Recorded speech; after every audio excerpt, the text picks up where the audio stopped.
Welcome, everyone, to this week's Political Institutions and Political Economy workshop at the Bedrosian Center at the Price School of Public Policy at the University of Southern California. Today, our workshop speaker is Catherine Levine Einstein. Katie is an associate professor in the Department of Political Science at Boston University. She's also the director of undergraduate studies. She joined the department in 2012 after receiving her PhD in government and social policy at Harvard. Her research and teaching interests broadly include urban politics and policy, racial and ethnic politics, and American public policy. She currently serves as Assistant Director of Policy at Boston University's Center for Anti-Racist Research. She's a member of the editorial board of the Urban Affairs Review and a faculty affiliate at Boston University's Initiative on Cities, Harari Institute for Computing and Computation Science and Engineering, and Department of African American Studies. Her first book, Do Facts Matter? Information and Misinformation in Democratic Politics, 2015, University of Oklahoma Press with Jennifer Hochschild, explores the harmful effects of misinformation on democratic politics. Her second book, Neighborhood Defenders, Participatory Politics in America's Housing Crisis, with David Glick and Maxwell Palmer, Cambridge University Press, 2019, investigates how political inequality shapes housing policy. She's currently co-principal investigator of the Menino Survey of Mayors, a multi-year survey of US mayors exploring a wide spectrum of political and policy issues. Her work has been published in a variety of outlets, including the American Journal of Political Science, British Journal of Political Science, Perspectives on Politics, Political Behavior, Political Science Quarterly, and Urban Affairs Review. Her research has been supported by grants from the National Science Foundation, Russell Sage Foundation, and Rockefeller Foundation.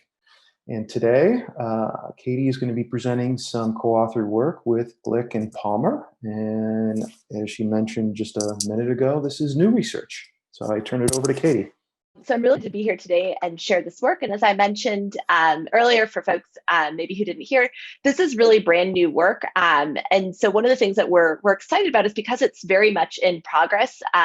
There's lots of things that can be changed and shifted. And so we're really looking forward to your feedback and ways that we can continue to make this work better. So what we're really interested in are the dynamics of single-family neighborhoods. And so single-family communities comprise roughly 75% of the land area in many American cities. And so neighborhoods like the one in this picture here are in many respects the dominant landform in these communities. And so this is potentially sort of really problematic, right? There's a lot of research which suggests that this has a number of important outcomes for politics, for access to public goods, and for equity. And one thing that a lot of previous research has shown us is that the construction of these neighborhoods is very much by design. So the structure of these neighborhoods, right, is a consequence of land use regulations and federal mortgage policy. It is a consequence of really deliberate government decision-making around these areas. All right, let's see. So, and so how did we get here, right? So one of the ways that we got here is that local governments wield incredible power over land use, right? They wield incredible influence over land use regulations. And these land use regulations shape so much of the built environment. They decide what type of housing is allowed in different neighborhoods, and consequently, what kinds of people have access to different communities. What's more, land use regulations decide the political process by which that housing is built. So these land use regulations, again, they shape the kinds of people who have access to particular communities, and they also have shaped sort of broadly how these neighborhood forms influence the development of housing. And the impact is really significant. So a lot of economics research has shown that land use regulations have a sizable impact on housing prices. So we know that communities that have more land use regulations, that have more single family zoning, we see higher housing prices. We also know that they lead to an increase in racial and class-based segregation. Finally, we also know that they create unequal access to public goods, that when we have more onerous zoning, when we have more single-family zoning in particular, because it restricts the kinds of people who can live in particular communities, it also shapes the kinds of people who have access to high-quality schools and other kinds of valuable local government services. So we think this is a really good area to study and a really important area to understand if it's potentially changing in ways that may be really intriguing. And so there are a few different reasons, a few different dynamics that have been playing out over the last few years that suggest that this really entrenched landform might be changing. So there's been sort of reams of historic research which suggests that single family zoning is really entrenched as part of the American dream. And there's been more recent excellent public opinion research by Will Marble and Clayton Nall that shows that it's really hard to change people's minds on land use regulations. And so one of the questions that we really have and what really motivated us to do this research is to understand whether recent dynamics may have shifted opinion on these issues in important ways. And so there are two dynamics in particular that we think may be important. One is growing racial polarization. And by racial polarization here in this context, we mean increasing polarization by racial attitudes, that there's an increasing divide between racial liberals and racial conservatives, and that this may be driven by particular candidates, or it may itself drive the kinds of candidates that we are electing and the kinds of policies that we support. The second important dynamic that has been affecting local political conversations is this dynamic of the nationalization of local politics that has been identified really rigorously in an outstanding book by Dan Hopkins about the nationalization of state and local politics. And so what he uncovers in his work is this like really serious accountability challenge for state and local politics. He shows us that rather than using what's happened in their local context or state context when making voting decisions, voters are instead using national partisan cues. And so his book is correctly largely about sort of the problematic democratic accountability issues that emerge from this nationalization. But a byproduct of the nationalization of local politics is essentially that we may actually, when national officials take positions on local issues, we may actually end up seeing important shifts in these political issues, right? That we may see that if Donald Trump or Joe Biden takes a position on something like zoning politics, it may move public opinion on zoning in important ways. So that's all to say there's a lot of reasons to think that maybe this recent political moment may shape these views in important ways. There may also be reasons, though, that we may not see these kinds of shifts, right? That we may not actually see these sort of important trends in racialization and nationalization shape public opinion. I have a question here, Katie. Yeah. I have one quick question here. A panelist asks, does the scale of zones count in anything that you're talking about? Is it a block, a whole square mile? Does that sort of thing matter? You know, this is a great question. So you're saying like if someone is zoning at sort of the parcel level as opposed to zoning at the neighborhood level, does that have a differential effect on these sort of segregation outcomes? And I'm not familiar with research on that. So I unfortunately can't answer that definitively, whether the scale of the zoning shapes those sort of negative impacts on segregation, on unequal access to public goods. Okay. Thanks. So thinking about sort of how these dynamics of racialization and nationalization may shape politics, right? We have all this research suggests maybe we're in this like unique moment where attitudes towards land use regulations are really going to shift. But there's some countervailing forces too. And one of those countervailing forces is that people's local political ideologies may actually sort of be inconsistent with what they think about at the national level. And so here, this is just a nice illustrative image that shows potentially that people's attitudes about local housing may be inconsistent with their sort of national racial preferences. So here, for folks who aren't familiar with Massachusetts, Weston is a really privileged suburb outside of Boston. And the Weston Whopper is not a building that has sort of evil, monstrous eyes, as far as I'm aware from the design, but it does have 25% of the units devoted to affordable housing. And so there are a lot of houses in that community right now that have this sign up about stop the Weston Whopper, that also have the Black Lives Matter sign next to it. So they clearly have these very racially progressive views when it comes potentially to sort of more national issues. But when it comes to sort of these really localized housing issues, they may not be taking the position that we think of as being more racially progressive. And so the question that we ask in our research is whether explicit connections with national politics and race shape American support for inclusive land use. Are we in this unique moment because of nationalization, because of racial polarization, where we're going to see a shift in public opinion? And so to answer these questions, what we've done so far is we've amassed data from two different sources. So we've looked at state and city level single-family zoning reform. So we've actually gone out and looked at legislation across the country to see whether we are actually seeing a movement towards getting rid of or reducing the impact and the reach of single-family zoning, and what kinds of communities those movements are transpiring in. We also have a pilot survey experiment where we start to look at how different kinds of primes, different kinds of treatments may be shaping folks' views towards zoning. And we, again, really, especially on the pilot survey experiment, look forward to getting feedback on what worked, what didn't, because we're going to have the opportunity to do a lot more survey research. So there's an opportunity very soon to continue to hone in on what we think are some of the intriguing findings in this initial pilot survey.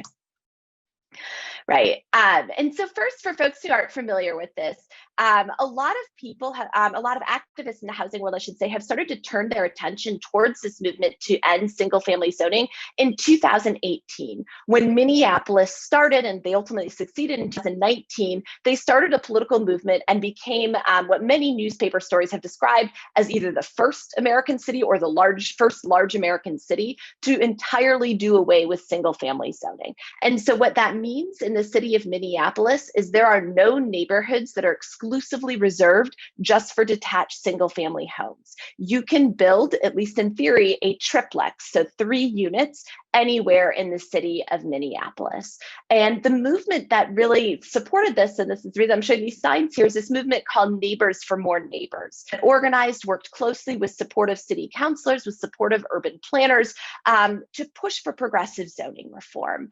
And linking it with these theories that we have about the importance of racialization of zoning politics, the big impetus that Minneapolis reformers used to push for this zoning reform was racial segregation and the racist history of zoning. So they had a lot of community engagement around the racially disparate impacts of zoning. They had a lot of community engagement explicitly oriented around teaching folks about the history and the racial history of zoning in Minneapolis and in other major American cities. And so they took a policy that many people sort of thought would be unthinkable because of the longstanding popularity, entrenched nature of single-family zones, and they made it a reality as part of the city of Minneapolis's 2040 comprehensive plan.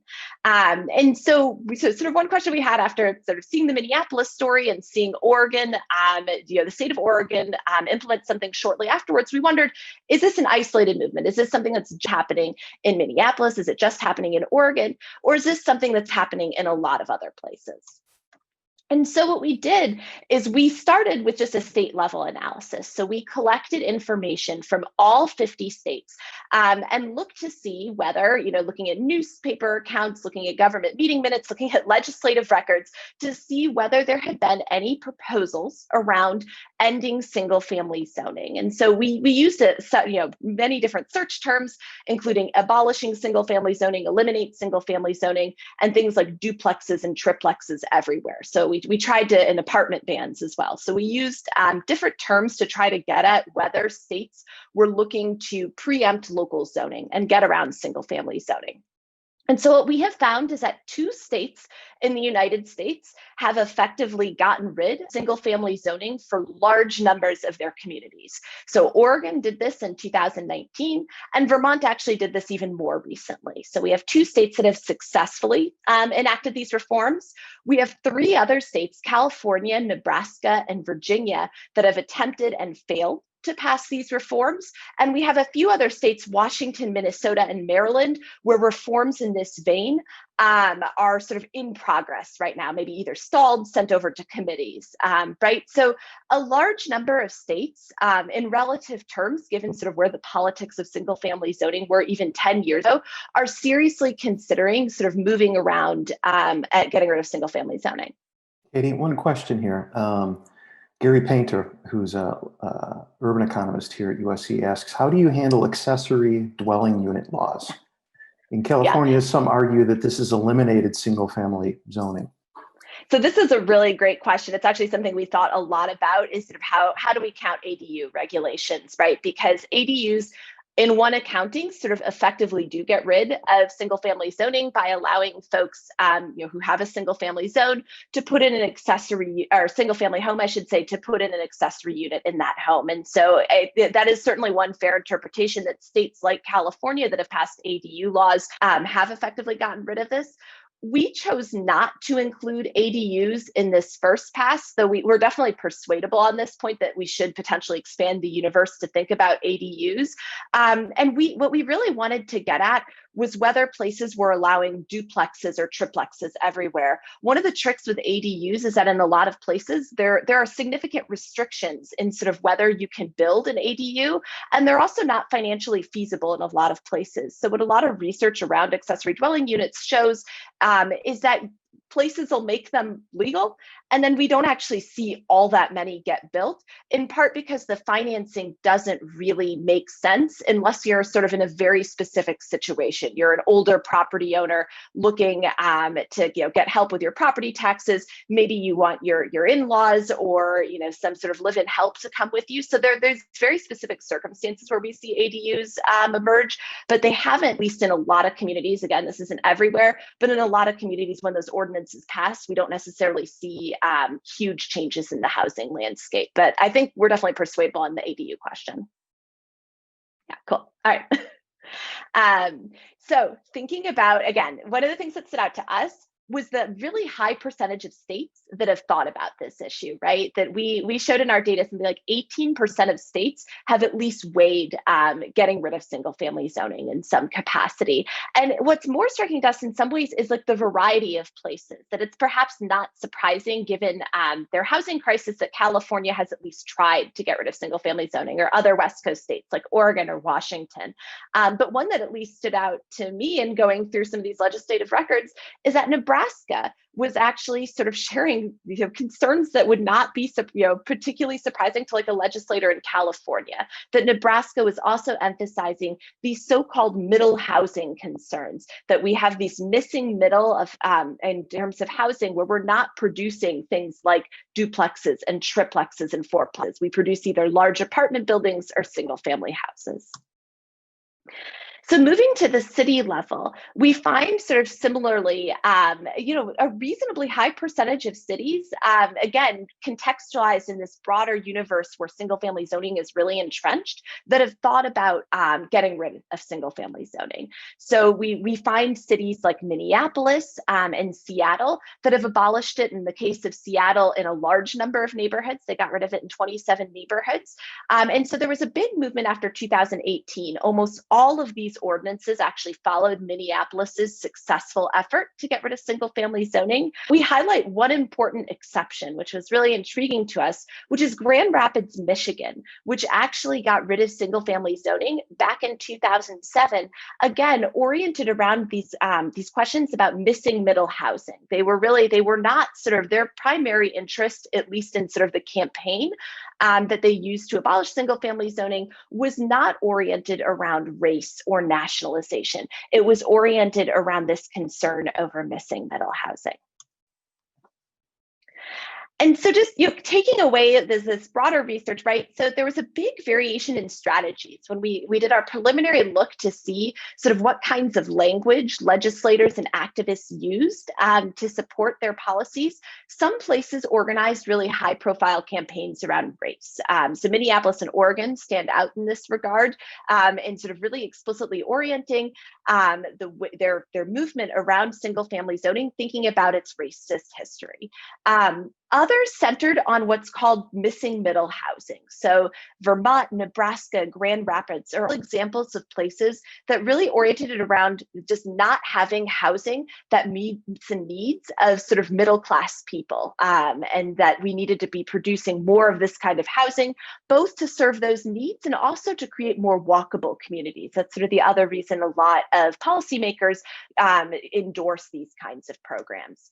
Notably, we don't find any places that make really partisan or ideological appeals. So at least in terms of the explicit campaigning, and again, this doesn't necessarily speak to individual level attitudes, but as it relates to sort of this broader explicit campaigning, we don't really see a lot of partisan language, a lot of liberal oriented language around zoning.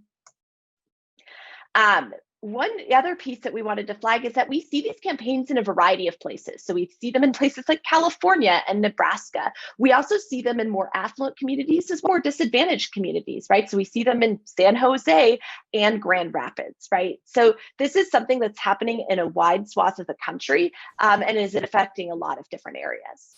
Katie, one question here. Dal Myers, who's a demographer here at USC and an urban planner, asks about the missing middle. Is it class or mid-size, duplex, triplex? So that's a great question. So it's the orientation around missing middle housing is what the label is used to describe sort of mid-sized housing, but it's linked with middle income folks. So the idea is this missing middle housing has a number of different benefits, one of which is that it is more accessible to middle income individuals. So the other big benefit that folks flag about this missing middle housing, which is again, duplexes, triplexes, fourplexes, is that it produces more walkable and scalable communities. So yeah, the missing middle housing and urban planners who talk about that issue, they're explicitly oriented around what the building looks like, but it's linked with these sort of who has access to those kinds of housing units. So we also, right, so we do this initial analysis where we look at what's going on in the legislative landscape, but we're also really interested in individual level public opinion around these issues. And so there are a lot of unanswered questions that we have about public attitudes towards zoning. And first and foremost, so there's been really great survey research in this area. There's been a bunch of urban planners that have looked into these issues, some great political scientists that have looked at public opinion around land use and zoning. So we are by no means the first people to tackle this question of how does the public think about land use decision making. But in this public opinion realm, there's been relatively little attention to that race and racial attitudes might play in shaping our attitudes towards land use. And so that was really the primary focus here, was really centering this on how race and racial primes may help us to understand land use decision making, and whether, because of growing racial liberalism in at least a segment of the American population, we may be in a unique moment to change zoning politics. So the first thing we're really interested in understanding is this main effect of racial liberalism, whether more racially liberal people do in fact support more progressive land use policies. And so one of the things that we start to do in our pilot study, and again, this is something we want to continue to actually further unpack in our next wave study, is we wanted to look at distinct measures of racial liberalism. So there's been a huge growth of just really exciting research in political psychology and race over the last few years that has complicated traditionally understood measures of racial liberalism.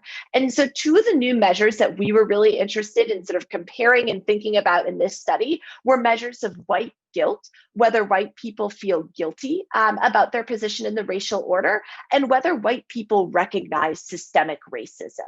And so these are actually a little bit different than sort of traditional scales that have focused on racial resentment as their primary measure. They're tapping into different attributes of folks' racial attitudes.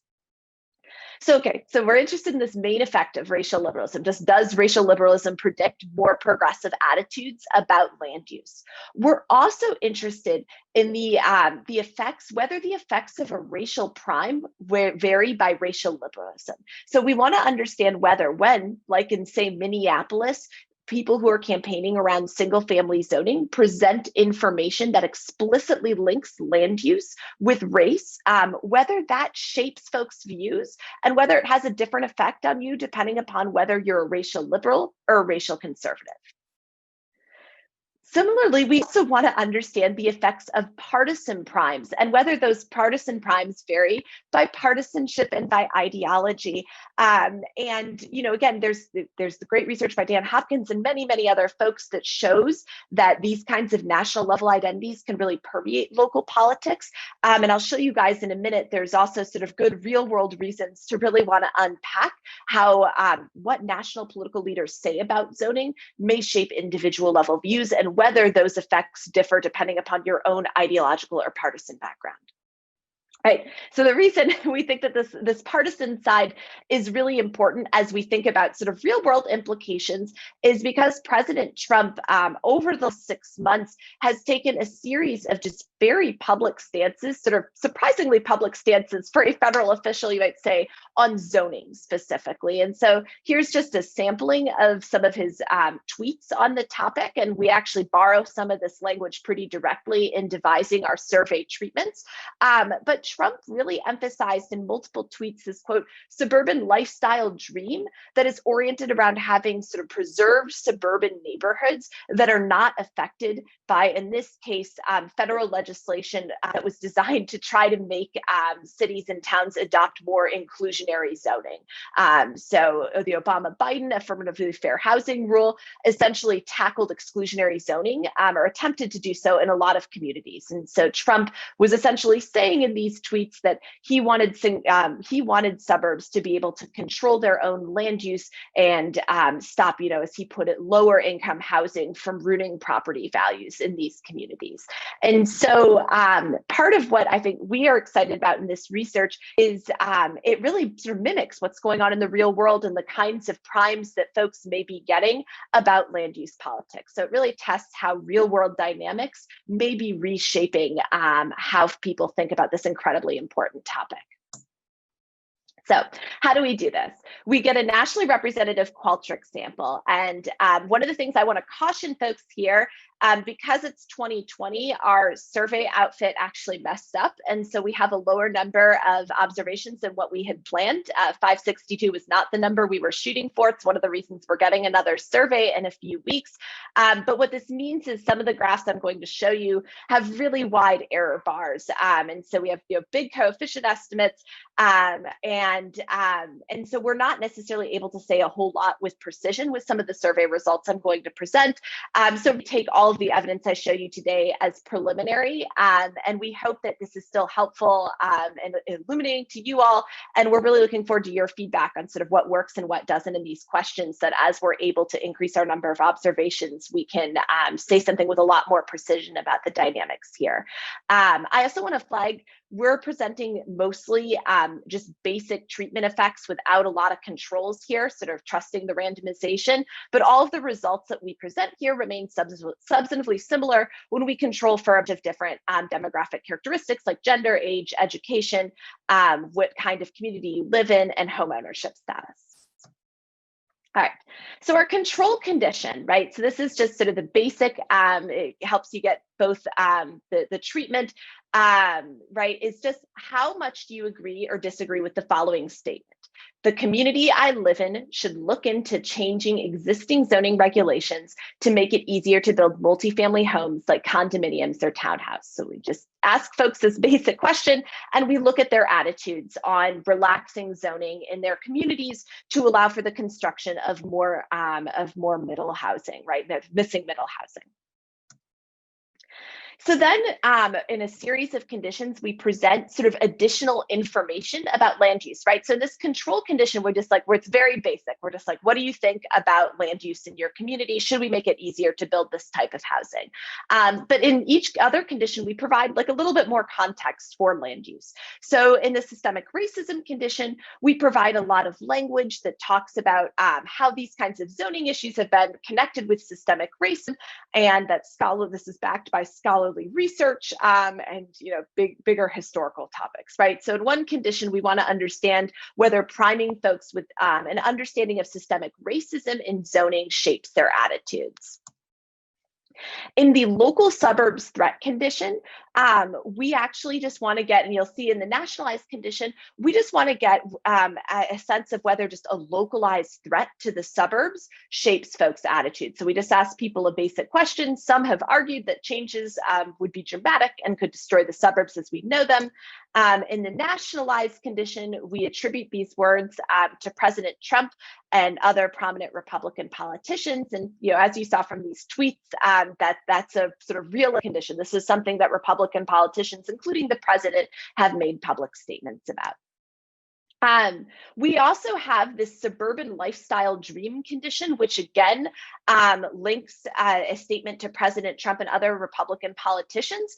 And in this condition, we actually use some of the more explicitly racist and classist language that Trump uses in some of his tweets to try to get at whether sort of that explicit triggering of using language that I think many people would recognize as having racial undertones, whether that has differential impacts on whether folks support or oppose changes to land use regulations. And so first, just to give you guys a rough sense, this is just, again, this is helping us to understand the main effect of racial liberalism on support for zoning reform here. And so this is just, again, this is not showing you any of the different treatment conditions or anything like this. It's just showing you support for reform by these different groups in the control condition. And a couple of things that we just want to flag is that folks that are who are liberal on both white guilt and liberal on perceptions of white advantage are much more likely to support zoning reform.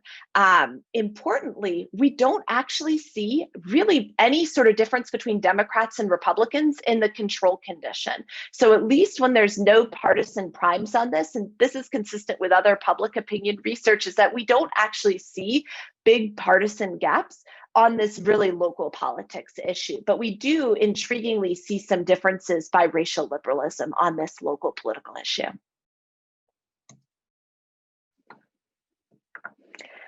So looking at our treatment effects, and this is just across all respondents. So we're not looking at any of these different sub-effects. We're not looking at whether the treatments have different effects between racial liberals and racial conservatives. We're not looking at whether the treatments have different effects among Democrats and Republicans. This is just the basic treatment effect on all respondents.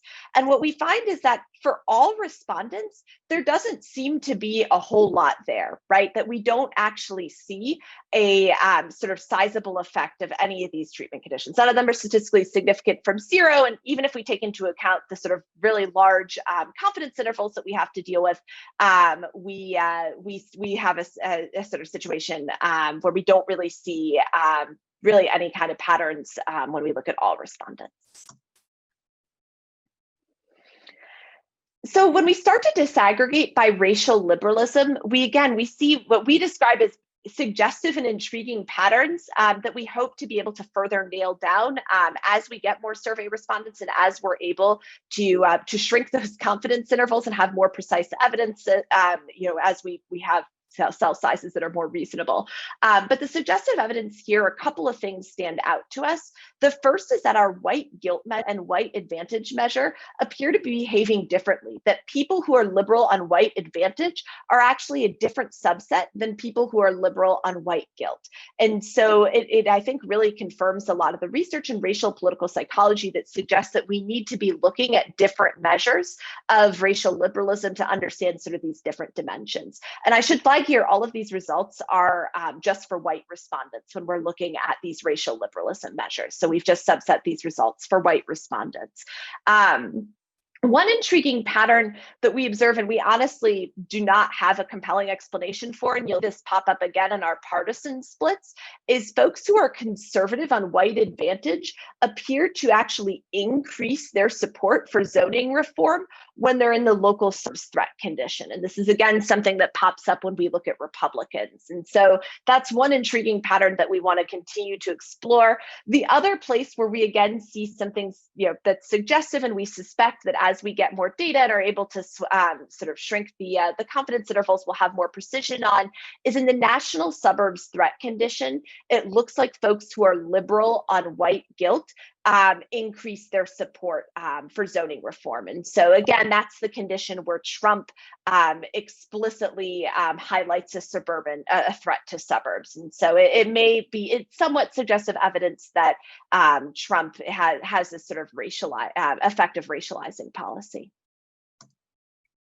Moving to the partisan conditions, again, we don't see, we were surprised that in the national suburbs threat condition and in the suburban lifestyle dream, the two conditions where President Trump's name is mentioned, we don't actually see a particular big difference in the response of Democratic and Republican survey respondents. And that again it's just really surprising. In a lot of these kinds of survey experiments, you do see this big effect of priming bipartisanship.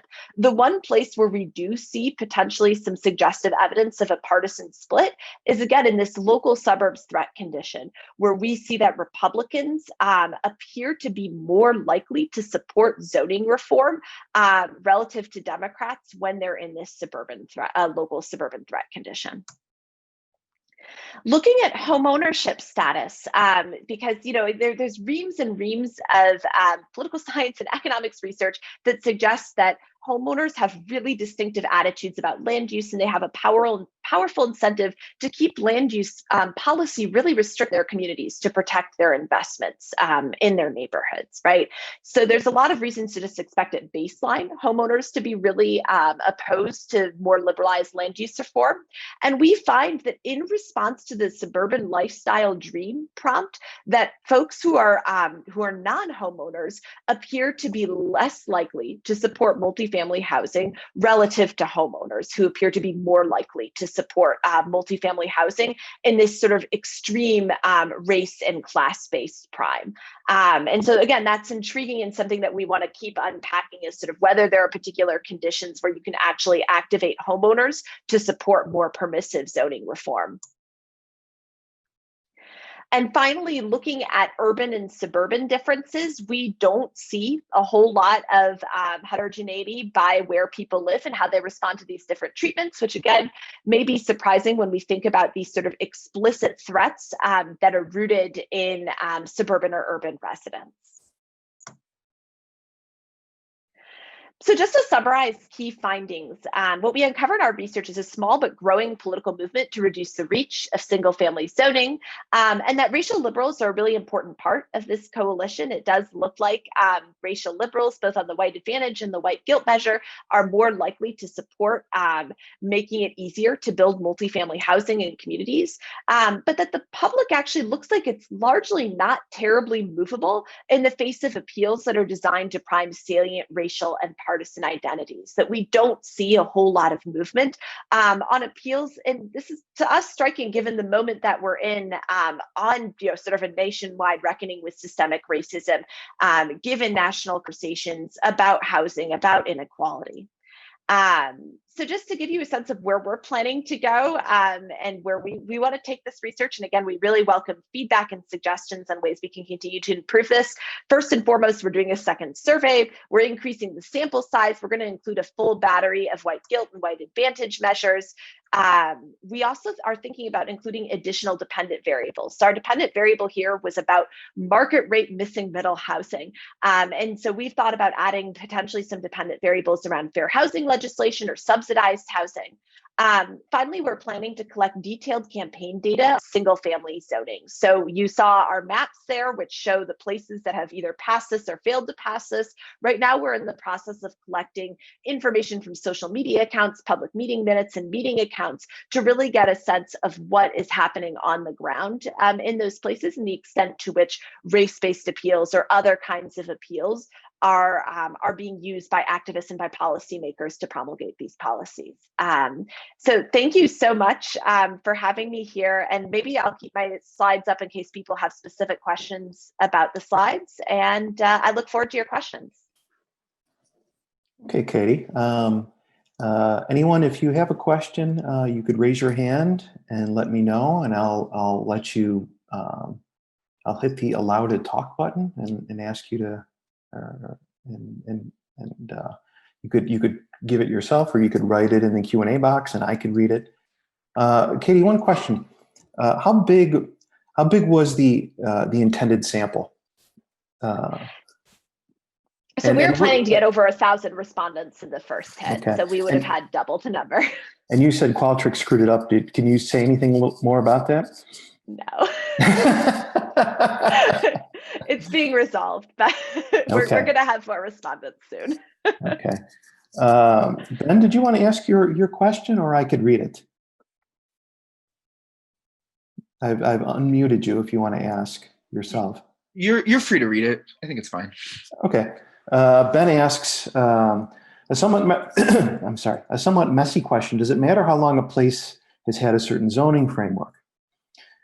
Did you control for or consider land use legacies of places? Does the duration or entrenchment of single family zoning factor whether, for example, a place is 10 years deep or 90 years deep into SFZ, moving from dummy to categorical for the variable, et cetera? Yes. Yeah, with that is absolutely, I'll start with that latter question. Moving from dummy to categorical for single family zoning is absolutely something that we want to do going forward. I think right now what our data are capturing are places that have, in largely the last 2 years, with the exception of Grand Rapids, taken the very extreme step of just getting rid of single family zoning everywhere.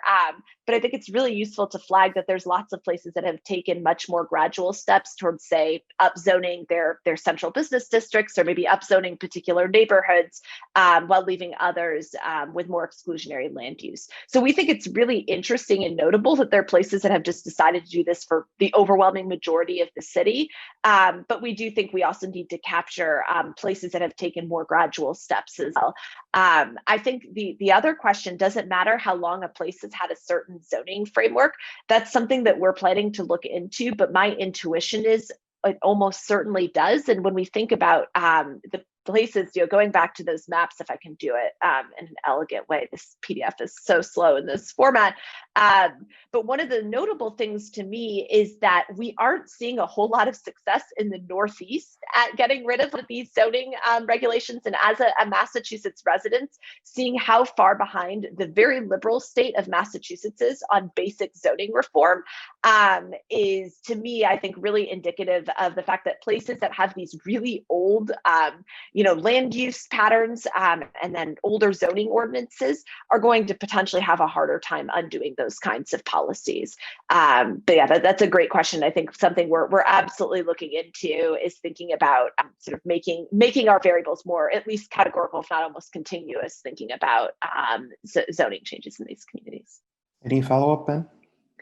The thing that stands out to me that I'm super surprised and interested in is how there are such varied political objectives of the different actors who are involved in implementing this tactic, right? People want to do this to accomplish so many different things. And to me, I'm not even sure what to do with that, but it's really cool to see evidence of this tremendous amount of variation among these different sort of activists and actors. So thank you. Yeah, that was something that really stood out to us too. I mean, going into this, I honestly had no idea that Grand Rapids and Nebraska, in Grand Rapids' case, they did it successfully. In Nebraska's case, it's been a failed legislative attempt, that they were even looking at this kind of land use. And I think, as you put it, they're doing it for very different stated reasons compared to somewhere like Minneapolis and Minnesota and Oregon. And so, yeah, I think documenting that is, we hope, going to be a helpful contribution. Dowell asks if you could show the treatment conditions again that were labeled as threat. Absolutely. And while you do that, David, did you want to ask your question? I think David disappeared. Oh, there he is. David, did you want to ask your question, or should I read it? You can go ahead and read it, Jeffrey. Okay. Is there a correlation between folks that want to preserve their property values, a Prop 13 tax basis, and racism to, quote, keep those people out of their neighborhoods? Yeah. So this is exactly something that we actually wanted to do with this project, is to get a little bit more at that sort of latter question. How much of this is about, either racial conservatism, or the flip side of it, maybe being more racially liberal and having more of a recognition of systemic racism and the way that public policies have contributed to it. I think there's been a huge amount of both economics and political science research that shows pretty definitively that homeowners, they fight land use reform. And I think a lot of that research has fallen down on the side of saying that it's in large part to protect property values and to protect your investment in your home. And so one of the things that we're hoping to do in this research is to tease out a little bit how racial attitudes may play into folks' attitude about zoning. Sort of as a broader point, it turns out to be really hard to figure out how much race or class-based concerns play into people's opposition to housing, because they don't say it, right, when they're taking surveys, or, in our previous research, we looked in detail at public meeting minutes on these kinds of, at planning and zoning board meetings. People don't explicitly raise those concerns because they know that they're socially unacceptable, and they also know that they're not going to hold a lot of sway in most of these kinds of communities. But yeah, that's a great question. Something we're hoping, again, that this research can help us untangle a bit. You thought about doing anything like a list experiment, or Yes. some other things to really get at what's driving those answers? Yeah.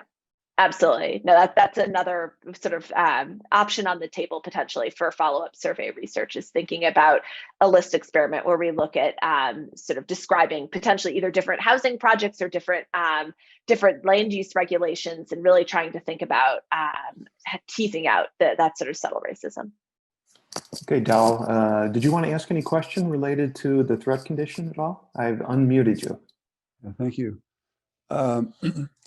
Yeah, I just, we saw the list of the outcomes, and they're all threats. I just forgot what was. So some of them have the Trump name in it. It's probably worth having it in the threat label, because that surely is interacting with the partisan identity of the respondents also.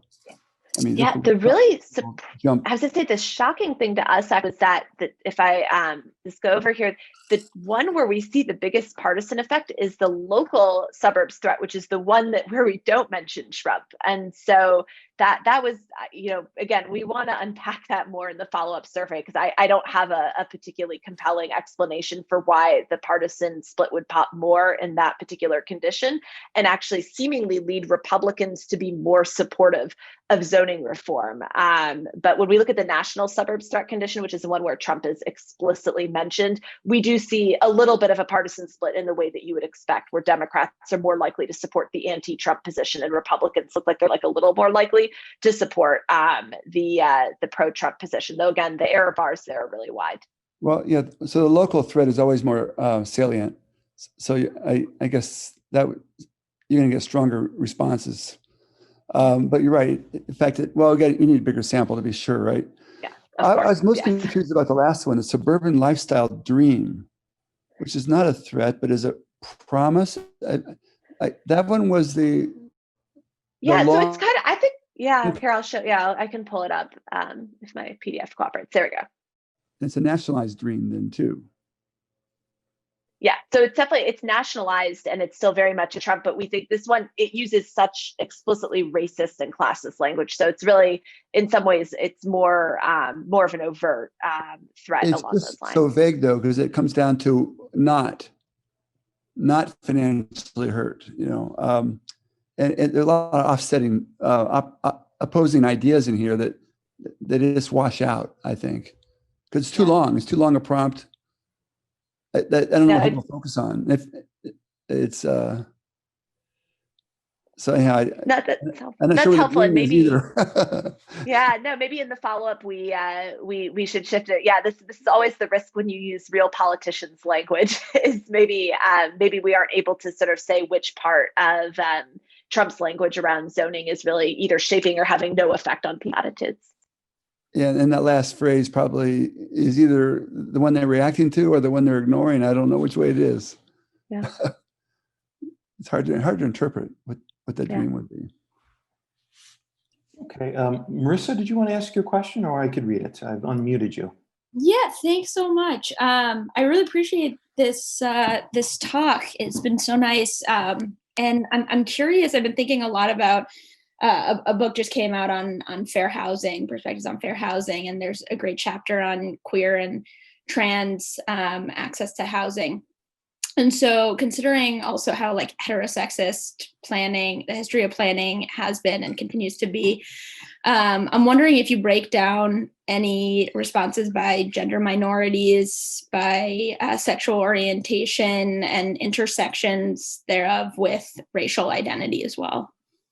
Yeah, I mean, again, it's so important, especially if we're starting to add a dependent variable, thinking about fair housing issues. It's really important to flag that we've traditionally thought of fair housing issues being primarily along racial lines. But in many respects, when we think about where a lot of these fights are being waged now, it's on transgender issues. So we have not been able in this survey to look at sort of break it down in those ways, again, because of the small sample size that we're working with here. But we will definitely think about ways to tease out those issues, either in the survey research or potentially in some of the campaigns to sort of see whether those issues come up in some of the public campaigns around land use regulations. But thank you for raising those concerns. Yeah. Just quick follow up, because I've been thinking so much about social movements as well, and I think there are so many organizers who tend to be queer people of color as well, and so thinking about how that intersecting identity is affecting people's outlook would be great. Thank you. Yeah, no, thank you. And that really helps me think through, like, we should probably be tracking who the organizers are, right? Not just sort of what they're saying, but who are the folks who comprise, say, Neighbors for More Neighbors in Minneapolis. So thank you. Pam McCann has a question. She has raised her hand. Yes, I did. Thank you, Jeff. Hi, Katie. This is Pam McCann, and what an interesting project and such a cool paper. And so I'm really glad that you guys are digging into this a little bit more. So I have two questions. The first one is in terms of your treatment, given that you're going to rerun parts of this survey and hopefully get a bigger sample size, are you going to pull out the mentions of Trump and Republican? Because in some ways you're treating, it's like a double treatment, right? You're treating with this partisanship or even Trumpish stuff, and you're giving these treatments with respect to the suburban lifestyle, like for instance with this one that's still up in front of us, and crime.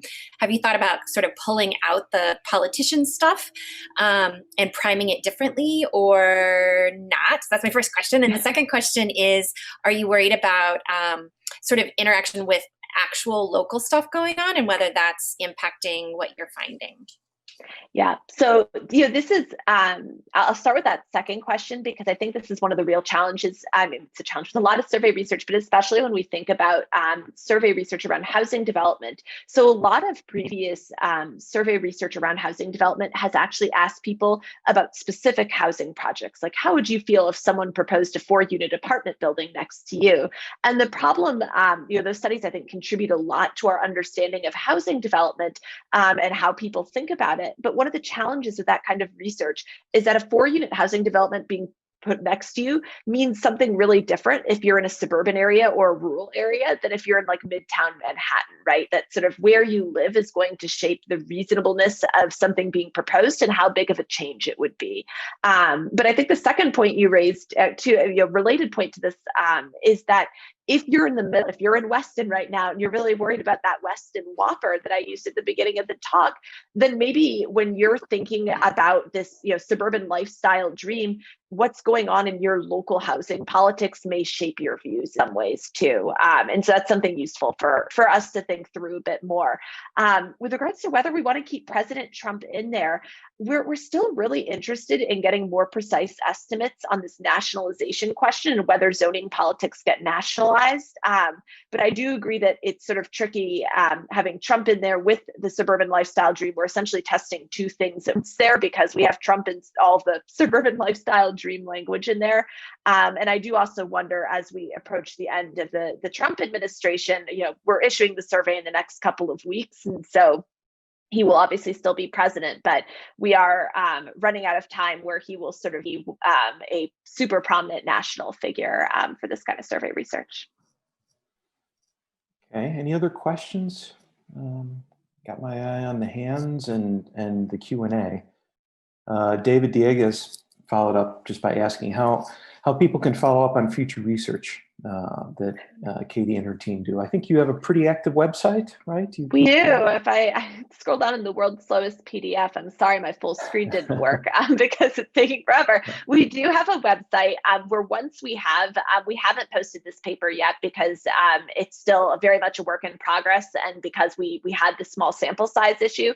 But once we have a larger sample size and feel more confident in our coefficient estimates and their precision, we'll be posting that to this website. And we have a few other ongoing studies that we post there as well. So thank you so much. Roderick Hall just wanted to make a plug for his group, Abundant Housing LA. And if anyone would like to get in touch with him, Roderick at abundanthousingla.org. Thanks very much, Katie, for taking some time out. Sorry about Qualtrics. No, in some ways it's a blessing because I now got amazing feedback from folks about how we can make this survey better in round 2. So it works out, and we really appreciate this. Thank you for having me. Okay, so thanks to Katie Einstein. Thanks to a good and big group of participants today. This was recorded, so in the next couple of days, it should be online. It'll be posted to YouTube. You can follow me on Twitter, and I'll put it up. So thanks again to everyone, and we'll see you soon for the next PIPE workshop.